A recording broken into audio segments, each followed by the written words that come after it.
Bom dia, boa tarde, boa noite. Não sei qual horário você vai estar assistindo, mas sou o Dr. Flávio Milhomem, fisioterapeuta há mais de 18 anos.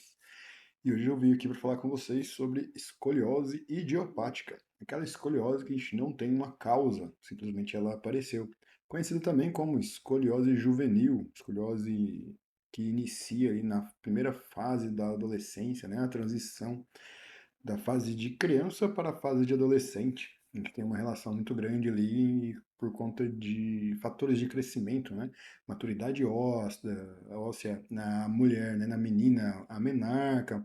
A gente tem alguns fatores aí que vão influenciar bastante, por isso, nessa fase da vida, a gente tem o surgimento, maior frequência da escoliose, se ela não for traumática ou com uma discrepância de membros, que aí é uma escoliose que a gente tem definição de onde vem.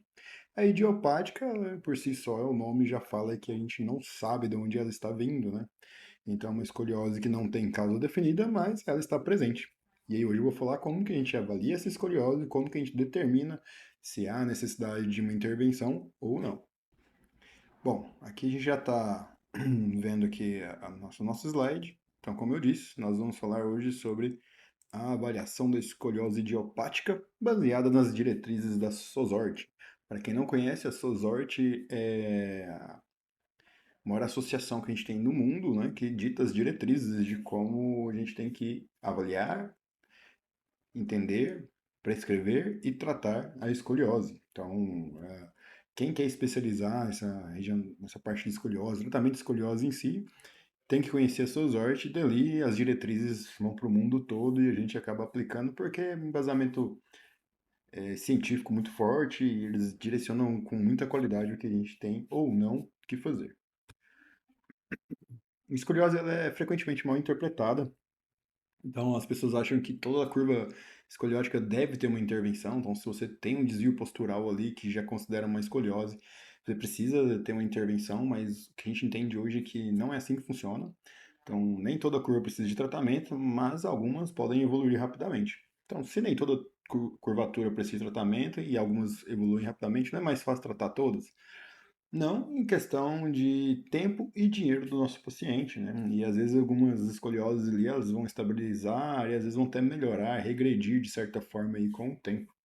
E dependendo também desse desvio postural, dessa escoliose, a gente não tem muita interferência na vida da criança, muito menos quando ela estiver adulta, se manter esse padrão de escoliose também não vai interferir muito. Então, o que a gente tem que prestar atenção é se a gente precisa ou não tratar e ficar atento àquelas que têm padrões de evolução muito rápido. E a gente vai entender como definir algumas coisas aqui nessa aula. Bom, a definição da escoliose hoje é uma deformidade tridimensional da coluna, onde nós temos desvio lateral, uma rotação vertebral e alteração do tronco, uma alteração visual do tronco.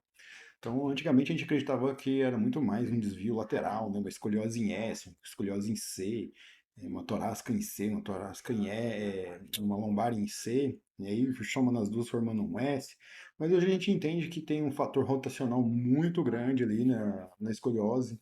Então a gente tem vértebras que estão rodadas e inclinadas também, com padrões ali de movimento bem alterado, né? E isso aí repercute na postura do indivíduo no geral.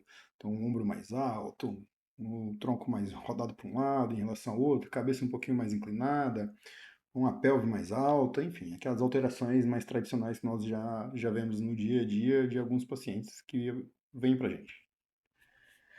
Então, o conceito central que a gente tem que ter aqui na questão da escoliose é que a curva ela não é um problema, o que é um problema é a progressão dessa curva. Por isso que a gente fala que nem toda curvatura é tratada. Então, já vou dar um adiantamento aqui para vocês, de 0 até 10 graus a gente nem considera escoliose, a gente considera uma atitude escoliótica, é um padrão que a gente tem ali de normalidade, de 0 a 10 graus de inclinação com rotações. De 10 ali até 20, se não me engano, a gente considera escoliose mais leve. Aí a gente tem alguns pontos específicos, idade da pessoa, o sexo masculino ou feminino, se a pessoa é ativa, se não é ativa, se tem dor, se não tem dor, e qual a maturidade desse osso em relação à idade, para a gente poder entender se essa curva ela tem um risco alto de progressão ou não. Então, o objetivo da nossa avaliação é identificar a presença daquela escoliose, a presença do desvio, certo? Depois a gente identificar a gravidade desse desvio e a gente calcular o risco de progressão. Então, esse é o objetivo da nossa avaliação para quem tem escoliose. A gente vai identificar aquela presença, identificar a gravidade, fazer o cálculo do risco da progressão e fazer alguns testes de movimento para a gente entender como é que está a qualidade desse movimento também. Mas, basicamente, são esses três pontos que a gente deve observar. A presença da escoliose, a presença da curvatura, né, do desvio postural, qual é a gravidade, quantos graus a gente tem nesse desvio postural, e se essa idade, essa pessoa, esse indivíduo, ela tem um risco de progressão dessa escoliose alta, baixa, intermediária, para a gente poder definir qual será o tratamento desse indivíduo. A avaliação clínica ela começa com uma inspeção postural, ou seja, a gente vai simplesmente olhar o paciente. Nisso aí a gente vai identificar simetrias visuais e desníveis visuais também. Então, primeiro, toda avaliação a gente tem que fazer aquela inspeção. A primeira coisa que a gente faz, botar o paciente ali de frente ao espelho, colocar num simetrógrafo, se for possível. Senão, a gente faz ele de forma virtual com os aplicativos também. E daí a gente faz essa inspeção para identificar padrões que podem estar tendo ali associados já a essa escoliose. No segundo momento, a gente vai fazer a flexão anterior do tronco, que é o teste de Adams. Esse teste é um teste de triagem, onde a gente vai selecionar os pacientes que devem passar por uma avaliação mais específica ou não. Então, o teste de Adams, a gente vai observar as gibosidades, ou seja, as rotações das vértebras. E aqui a gente tem que entender em quantos graus a gente começa a identificar já uma escoliose que precisa de uma avaliação mais precisa, ou seja, avaliação de padrão ouro, que é a radiografia hoje, para a gente fazer o cálculo do índice de Cobb, né, que é ali que vai definir qual é o grau de escoliose de verdade daquele indivíduo. Para isso a gente tem um aparelho chamado escoliômetro, vou mostrar para vocês no final da aula como é que ele é, como é que ele funciona. Mas a gente pode usar tanto um escoliômetro no celular quanto o aparelho mesmo, o escoliômetro que eu vou mostrar para vocês aqui. Para quem tem Android, a gente tem um escoliômetro que é gratuito no Android, que dá para usar bastante, desde que você tenha, né, noção do que está fazendo ali. O escoliômetro, como eu já disse, ele vai medir uma rotação. Então, a rotação que seria a gibosidade, então ele vai auxiliar no rastreio, a gente vai ter uma precisão um pouco maior na hora dessa observação, na hora desse teste de Adams, e ele vai indicar, como eu disse, a necessidade do raio-x, que é o padrão ouro hoje para a avaliação do problema de escoliose daquele indivíduo, seja masculino ou feminino. Então, as limitações da nossa avaliação clínica quer dizer que ela não fecha o diagnóstico, né? A avaliação clínica dentro de consultório a gente não quantifica a curva, a gente só tem uma noção do que está acontecendo ali. A avaliação clínica ela é essencial para a gente fazer uma triagem e conseguir encaminhar esse paciente de uma forma melhor no tratamento e nas avaliações mais específicas, mas ela é insuficiente para determinar o grau de deformidade com precisão. Para isso a gente tem o exame específico, que é a radiografia em posição ortostática, onde a gente vai ter toda a noção de como está rodado, como está inclinado, quantos graus a gente tem de escoliose, quantos graus a gente tem de cifose, enfim, a gente tem um padrão ouro onde a gente consegue ter medidas reais do problema do paciente. Padrão ouro, como eu já estou dizendo, é radiografia, onde a gente vai fazer a aferição do ângulo de Cobb. Eu posso colocar nessa aula também, vou colocar depois no finalzinho, vou editar aqui, eu coloco para vocês uma avaliação do ângulo de Cobb. Vou usar um aplicativo gratuito que a gente tem de cinemetria, onde a gente consegue fazer uma avaliação através de filmagem ou de foto. Ali a gente tem uma manhãzinha ali, um jeitinho de a gente poder fazer a avaliação da escoliose de uma forma mais bacana e computadorizada, né? Para a gente não ter que ficar riscando o exame do paciente. Mas se vocês quiserem também, deixe um comentário aí depois embaixo da nossa aula que eu faço uma radiografia, mostrando para vocês como é que é esse cálculo na radiografia, beleza? Então, padrão ouro para avaliação de escoliose é radiografia em posição ortostática, para a gente fazer a aferição do ângulo de Cobb. Aqui a gente tem as classificações das curvaturas, né? Então eu falei lá, de 10 até 20 graus a gente considera uma curvatura leve, de 20 graus a 40 graus moderada, e acima de 40 graus uma curvatura mais grave. Curvaturas leves, dependendo da idade, a gente entra só com exercício também, dependendo se está mais perto do 20 graus e a idade, a gente pode associar um colete, mas a tendência é a gente entrar somente com exercícios e acompanhamento a longo prazo dessa radiografia, para ver se existe uma evolução, uma estabilização, uma melhora daquele problema do indivíduo. E já as curvaturas moderadas, de 20 a 40 graus, o que a gente faz aqui é associar colete com exercício. O exercício sempre vai ser a base do tratamento, ele nunca é um adicional. O colete ele é um adicional para potencializar esse exercício. E aqui a gente tem formas de usar o colete, né? A gente vai usar o colete mais de 20 horas no dia, vai tirar só no momento do exercício e na hora de tomar um banho, por exemplo, mas provavelmente vai dormir também com esse colete. É um tratamento um pouco cansativo para o paciente, mas é necessário para quando virar um adulto não ter problemas posturais mais graves que vão causar problemas funcionais, né, ao longo da vida. Curvaturas graves, a gente já indica escoliose grave, a gente já indica cirurgia, a gente já recomenda avaliação clínica do médico, para ele poder fazer lá as condutas médicas necessárias para poder corrigir essa escoliose grave. Lembrando que 40 graus é uma escoliose extremamente grave que traz muita repercussão, tanto na função quanto na função dos órgãos do indivíduo. Então não é algo tão simples quando ela já passa para grave. E o foco a gente vai ter maior aqui nessa moderada, que a gente tem que evitar ela se transformar uma curvatura mais grave e vai ter um trabalho um pouquinho mais complexo em relação às curvaturas leves. Até que tem curvatura leve que a gente nem interfere nela, a gente só deixa a evolução natural do corpo da criança e do adolescente a gente vai acompanhando a cada 6 meses, 12 meses para ver se está tendo uma progressão ou não dessa escoliose e aí tomar as medidas corretas. As faturas de progressão aqui são idade, sexo, faturas de crescimento, se a gente já tem a maturidade da parte óssea completa, se não está completa, em qual grau está o índice de Risser, que é o índice de maturidade óssea, e a magnitude da curvatura, se é leve, moderada ou grave, né? A gente poder entender qual o risco de progressão que essa curvatura do indivíduo vai ter. E aí sim a gente ter condições de traçar um protocolo de tratamento mais adequado. Bom, o maior risco que a gente tem é durante o crescimento acelerado, né? Então, 12, 13, 14 anos, até ali para os 21 anos, a gente tem os estirões do corpo, então a gente precisa estar atento nesses estirões, que são onde que a gente tem a complicação da escoliose. Então, quanto menor a maturidade do osso, menor a maturidade óssea, menor a taxa a idade do indivíduo, maior o risco de progressão. E o período crítico é relacionado ao crescimento acelerado, que representa a janela de maior vulnerabilidade para a progressão da curva, justamente porque o corpo está se readaptando. E se a gente tiver uma curvatura que tem uma chance grande de aumentar, ela pode sim aumentar nessa hora. Até porque a escoliose não é só parte estrutural, a gente tem muita parte cognitiva, ou seja, muita percepção do corpo. E nesses crescimentos o indivíduo acaba tendo um pouco menos de percepção do que está acontecendo com o corpo dele. Então aqui a gente já falou sobre o índice de Risser, né, a maturidade óssea. Então a maturidade esquelética, ela avalia a ossificação do indivíduo, ou seja, quanto maduro está esse osso. Ela indica um potencial de crescimento, aqui são 5 graus né, de avaliação. Risser é 1, 2, 3, 4, 5. Então, até chegar no 5 é maturidade óssea total e ela é fundamental para a decisão terapêutica, se a gente vai adicionar exercícios de um acompanhamento mais intenso ou se a gente vai só acompanhar através de radiografias que a gente vai recomendar. O nosso raciocínio clínico ele tem que ser pautado em cima da curva do indivíduo, a taxa de crescimento que esse indivíduo está, fazer o cálculo desse risco de crescimento e aí sim a gente tomar uma decisão terapêutica. Então, se a gente tem uma curvatura leve ali, 12, 13 graus, e o indivíduo está ali com 15, 16 anos de idade, a gente entende que esse risco não é, e é do sexo masculino, a gente entende que esse risco não é tão alto, e aí a gente pode acompanhar esse paciente.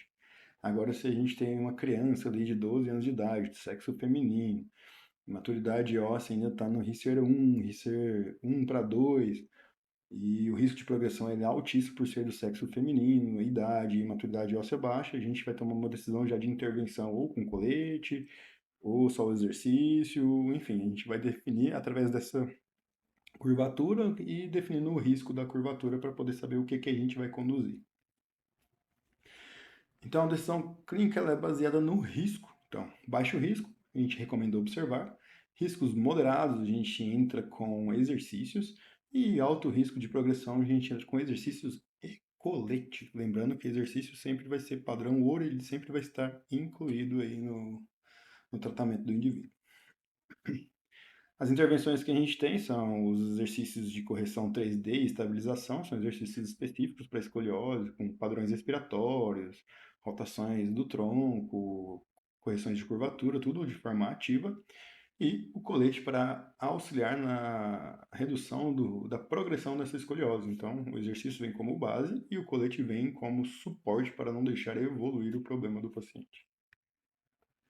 O erro mais comum na prática é sempre tratar todas as curvaturas ou a gente largar a mão e falar que isso aí é coisa da vida e deixar correr. Ambos os extremos representam falhas clínicas e a decisão deve ser individualizada e baseada no risco real de progressão. Como a gente vem falando, precisa avaliar, entender qual é o estágio que esse indivíduo está, e aí sim a gente fazer o cálculo do risco e definir se é para tratar, como vamos tratar, ou se vamos somente observar esse paciente ao longo da vida. Então, a ideia é para levar para casa, né, o take home é avaliar bem, vai mudar toda a sua definição de tratamento e toda a sua conduta. A decisão ela sempre depende do risco de progressão dessa escoliose e nem toda escoliose ela deve ser tratada. Então, pensando bem nisso que a gente conversou, vocês conseguem entregar bastante resultado aí para o paciente e ter segurança no que vocês vão fazer, certinho? Vou pegar ele aqui e vou mostrar para vocês como utilizamos o escoliômetro. O escoliômetro é esse daqui, esse aparelhinho aqui, simplesinho, tá vendo? Tem uma bolinha aí no meio. Então, a gente vai colocar, onde está meu dedão aqui, ó, a gente coloca a coluna do paciente apoiada aí, e a gente vai medindo os ângulos das curvaturas, onde a gente acha as gibosidades. E aí, conforme vai inclinando, a gente vai vendo quantos graus tem ali, ó. Então, vamos falar que ele deu aqui assim, ó, 5 graus. Então, 5 graus a gente acaba nem evoluindo lá para avaliação radiográfica. Chegou aqui em 10 graus, a gente já vai pedir para fazer uma avaliação na radiografia para poder saber se é só 10 graus ou mais. Passou de 10 graus, é certeza que a gente tem que fazer essa avaliação radiográfica, cálculo do índice de Cobb para determinar o que vai ser feito com esse paciente. Esse equipamento aqui eu comprei na Shopee, então é bem simples, mas custou uns 110, 120 reais, algo assim. Tá? Tem uma forma gratuita no celular. Eu não sei se eu estou com ela aqui, deixa eu ver aqui se eu estou com o aplicativo, que eu já mostro para vocês. Não estou com ele aqui. Depois eu vou fazer o download aqui e mostro para vocês como funciona no aplicativo, mas é a mesma ideia, a gente tem ali pelos sensores, a gente consegue medir os ângulos. Beleza, galera? Qualquer dúvida, deixa aqui embaixo nos comentários. Se vocês quiserem algum outro tema, alguma outra explicação, manda aí também, que a gente vai organizar. Beleza? Valeu! Bom, pessoal, estou aqui hoje retomando esse vídeo para mostrar para vocês a avaliação de escoliose que eu faço aqui através do aplicativo Kinove, aplicativo gratuito, que a gente consegue ter bastante situações que podem facilitar na nossa vida, né? Então vamos fazer aqui o índice de Cobb. Primeiro a gente tem que achar a vértebra limítrofe. O que é isso? É a vértebra que está mais longe do centro do corpo. Então aqui, ó, eu vou passar uma linha reta. Dessa linha reta, eu vou, ó, aproximar aqui assim, ó, das vértebras. E quando a gente olha lá, a gente encontrou a vértebra limítrofe, que é essa daqui, ó. Então a gente olhar, ó, L5, L4, L3, L2. Então L2, vértebra limítrofe, certo? Agora eu preciso achar qual a vértebra que vai estar sendo o marco para a gente poder fazer a avaliação do ângulo dela. Então, tá vendo as inclinações que nós temos? A partir da vértebra limítrofe, a gente vai descobrir qual é a vértebra inferior que está mais inclinada. E para isso, eu vou medir através da base da vértebra. Aqui a gente tem o ângulo que a gente pode estar medindo aqui, ó. Então, esse aqui, ó, a gente tem 23 graus, certo? O próximo a gente vai medir lá de novo, ó. Lembra que o anterior era 23 graus. Esse foi para 25 graus, combinado? Aqui a gente já vê que ela perde, então a gente identificou que a L4 é a vértebra da base que a gente precisa avaliar. Aqui eu vou passar, ó, uma reta bem na base dessa vértebra.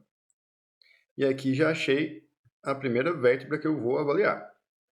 Segunda vértebra, eu preciso achar o topo, né, o ápice dessa vértebra que está mais inclinada. Então eu vou vir aqui novamente para poder medir ângulo. Vou clicar aqui. Então aqui a gente tem 7 graus, certo? Vou clicar na outra lá. Aqui a gente já tem 12 graus. Então a gente sabe que a outra vértebra é T1, ok? T1, ó, T12, certo? Então a gente identificou que a outra vértebra que eu preciso analisar, T12. Eu cheguei ali em T12, e vou fazer o quê? Vou fazer o traço lá no ápice dela, certo? Encontrei as duas aqui que eu preciso avaliar. E aí, como é que eu vou fazer o cálculo desse ângulo? Então, eu vou juntar as duas que eu fiz. Juntei as duas, correto? Vou lá na intersecção delas. Aí, ajustei. Venho com o marcador de ângulo e vou marcar o ângulo dessa escoliose. Então, coloco alinhado aqui e aqui. Então, esse indivíduo ele tem 31 graus de escoliose tóraco, porque pega um pouco da torácica, lombar. 31 graus, a gente sabe que está na escoliose média, moderada. Intervenção, exercícios específicos para essa escoliose e colete adaptado. Aqui a gente pode tentar ver aqui o Risser dessa pessoa, que seria aqui, ó, a maturidade óssea. Tá vendo que a gente tem aqui, ó, um pedacinho do osso que vem aqui e para nessa região. Aqui a gente divide em 4, né, 5 partes, né? Então a gente vai dividir, ó, no meio, depois aqui no meio ele vai estar aí no Risser 2, mais ou menos. Ok? Então, 1, 2, 3, 4 e o 5 seria o completo. Então estaria ali no Risser 2. Então, o fator de progressão pode ser alto se for mulher, então aqui a gente não consegue perceber se é homem ou se é mulher, porque a fotografia da internet não está muito boa. Beleza, pessoal? Qualquer dúvida que vocês tiverem aí sobre a avaliação da escoliose, o índice de Cobb, como fazer ele, manda uma mensagem aí. É bem simples, mas precisa praticar. Um abraço.